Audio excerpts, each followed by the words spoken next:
Welcome to Gamescom. We're here checking out Rising Storm, and I've got Tony, one of the guys working on it, to come along and tell us a bit more information about it. Tony, okay, welcome. Fine. I'm Tony Gillam. I'm the producer of Rising Storm, which is a standalone expansion for Red Orchestra 2. Which is quite awesome because it was a mod, and now it's not. Yeah. I'm now the producer of something which isn't a mod. I'm now the producer of an expansion for Red Orchestra 2, for something which is going to give Red Orchestra 2 owners the ability to jump from a Stalingrad map into Iwo Jima on the same server browser. Yeah, you were mentioning that the multiplayer aspect of Red Orchestra 2 will be going with Rising Storm, so that it is not separating it, which is a really nice feature in my opinion. Exactly. So if you get Rising Storm, then you're also going to be getting multiplayer Red Orchestra 2. Yeah. And if you already have Red Orchestra 2, then you can just get Rising Storm as an additional perk for your Red Orchestra 2 kind of thing. That's quite cool. So do you want to tell us a bit more about Rising Storm, like what kind of maps and stuff are we playing around with? Okay, well, for those people that don't know, as you can probably see by looking at these here, we have the Japanese and we have the US forces in the Pacific Theatre. And we're representing the US Marines and also the Army, because a lot of US people get a bit annoyed when when everybody imagines it's only the Marines who ever did any fighting. And in terms of the Japanese forces that we're representing, we also have the Imperial Japanese Army, and we have the Special Naval Landing Forces, who, if you like, you could call the Japanese Marines as well. Okay.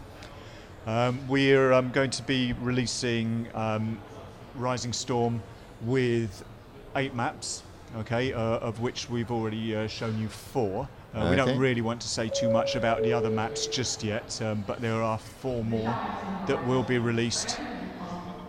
Just a second. Will be released during the in the initial release. We've also got another couple of maps lined up as well, which should be released fairly soon after the initial release. So we're already looking at how we can keep content rolling out to the community, which is that's basically the kind of thing that Tripwire does as well.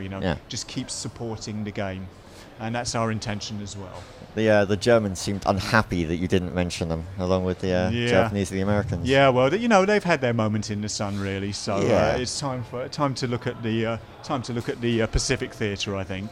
So one of the maps that we did see was the little island. Can you talk a bit more about that? 'Cause it's quite cool. It would be something nice to talk about. You saw 2 little islands there. You saw Iwo Jima and Beccio. Yes, Beccio. Beccio, yeah. Now Beccio which was fantastic.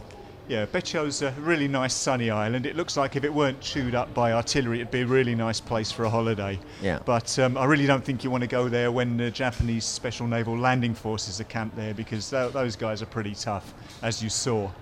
It was, as I say, a battle for Marines versus Marines, and a very small island. In fact, the playable area that we're showing is pretty much most of the island. Like a lot of the strategic points there, it was basically an airfield. It was a fixed aircraft carrier, if you like. And so there was some very, very intense fighting there. But you were showing off one of the very cool features on there. Can we discuss We're talking that? about some of the features, yeah. Well, one of the things that you saw in that map was the spawn bunkers, which are, throughout the map there are lots of bunkers, as it's, a very heavily defended island. There are lots of bunkers dotted around. Yeah. Now, after the Americans take a certain cap, randomly 1 or 2 of these bunkers will suddenly become a spawn point. And generally speaking, they're to the side of or behind the American line of advance. So what this means is that the Americans can't just go charging straight ahead without worrying about their flanks or their rear. They have to be fairly methodical. They have to use engineers, for example, to go and deal with these bunkers. If they don't, then they're likely to get a very nasty surprise. It's quite nice to actually see that, rather than the defenders just kind of being stuck and kept being pushed back and have to attack from one direction. It does open up more choices to them. Exactly, yeah. When you spawn there, in Red Orchestra 2, you get this selection of where you would like to spawn. The Japanese just get a couple of an extra selection there. It really helps keep it fresh as well.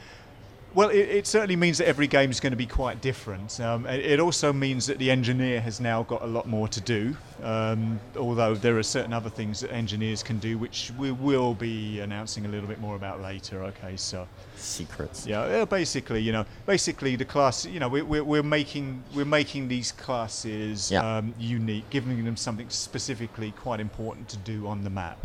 So do you want to tell us a bit more about the weapons that we'll be seeing running around? Well, you're going to see quite a lot of the old favourite American weapons. You're going to be seeing a bit less of some of the favourite Japanese weapons than you might have done in some other maps. But, that depends on the game mode that you're playing. Yeah. If you're a fan of action mode, then you're going to get action mode. You're going to get the guns you want. You're going to get lots of automatic weapons and so on. If you prefer the more kind of realism mode or even the RO classic mode, then there will be limits on some of the weapons available. For example, Japanese submachine guns. They're rare weapons, and if you're playing realism classic mode, they are rare weapons. Yeah. There was a really awesome moment, actually on the same map, showing off the Japanese kind of kamikaze rush. The banzai charge. Yes, the banzai charge. That is, that's being on the receiving end of that is scary. It doesn't matter actually how many times you played Rising Storm. When you get Japanese banzai charging at you, not only are you getting the computer suppressed effect, you're also hearing a load of Japanese guys screaming in your ear, and it really is scary. That doesn't get old. It actually gets your adrenaline going. And if you're a Japanese guy doing it, the same thing happens. You can almost hear the kind of war drums beating in your head as you get stuck in there. It makes for some very intense melee. And as you saw there, you've got the katana as well, which is up close and personal, is not something you want to run into as a Marine. Again, it's adding all these wonderful, interesting toys to the defenders or attackers and all this kind of stuff to really just kind of keep everyone on their toes. Well, yeah. Also, perhaps I can mention a little bit about something we saw, what I guess you would call emergent gameplay, which is not something we had planned. But what we saw happening was something very close to what might happen in real life.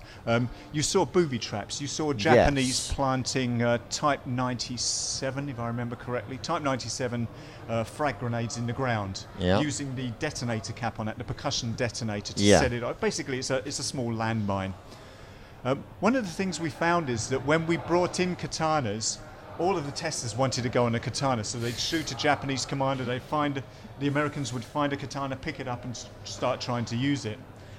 Very quickly, the Japanese got wise to that, and what you would see is a Japanese commander going and planting a couple of grenades, throwing his katana on the ground, and then sneaking off and hiding behind a wall. You get the American Marines walking, katana, walking over, click, oh dear, and boom. Tries to spread himself over a wider distance as possible. Pretty much. So the last thing that went through his mind was that grenade, basically. It was, and we didn't plan that at all. That just happened. That's just a really cool example of emergent gameplay. That's what happens when you put together, booby traps and trophies. Okay. Well, so there's lots for players to look forward to. There's lots of stuff that you're already happily yelling about. Is there a website that guys can go to kind of keep up to date with what's going on? Right. Well, the Rising Storm game website, because we're quite a small team, that's not as up to date as it might be. We're certainly going to be keeping it up to date. Our Facebook page is pretty good. If you go to facebook.com/Rising Storm game, then you will be getting quite a lot of information there. That's also linked into our Twitter account as well. But I would say the Facebook page is probably a very good one to visit.